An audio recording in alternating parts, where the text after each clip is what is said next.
একবারের ঘটনা। গৌতম বুদ্ধ একবার একটি গ্রামে উপদেশ দিচ্ছিলেন। সেখানকার এক কৃষক, যিনি বুদ্ধের শিক্ষায় ঈর্ষান্বিত ছিলেন, অত্যন্ত রাগান্বিত হয়ে এলেন। তিনি বুদ্ধকে নানা রকম কটু কথা বলতে লাগলেন এবং অপমানজনক ভাষা ব্যবহার করলেন। কিন্তু বুদ্ধ সম্পূর্ণ নীরব রইলেন। তাঁর মুখে কোনো রাগ বা প্রতিক্রিয়া দেখা গেল না। কৃষক আশা করছিলেন যে বুদ্ধ কিছু বলবেন, হয়তো তর্ক করবেন, কিন্তু বুদ্ধ শান্তভাবে দাঁড়িয়ে রইলেন।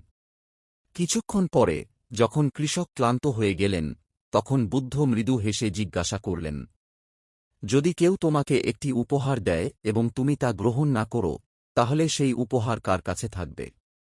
কৃষক উত্তর দিলেন, যদি আমি তা গ্রহণ না করি, তবে উপহারটি যিনি দিচ্ছিলেন, তাঁর কাছেই থেকে যাবে। তখন বুদ্ধ বললেন, ঠিক তেমনি, তুমি আমাকে গালাগালি করেছ, কিন্তু আমি তা গ্রহণ করিনি। তাই এই গালাগাল তোমার কাছেই রয়ে গেল। বুদ্ধের এই কথা শুনে কৃষকের মনে আলো জ্বলে উঠল। তিনি বুঝতে পারলেন, রাগ করে ও অপমান করে আসলে কেউ জয়ী হতে পারে না।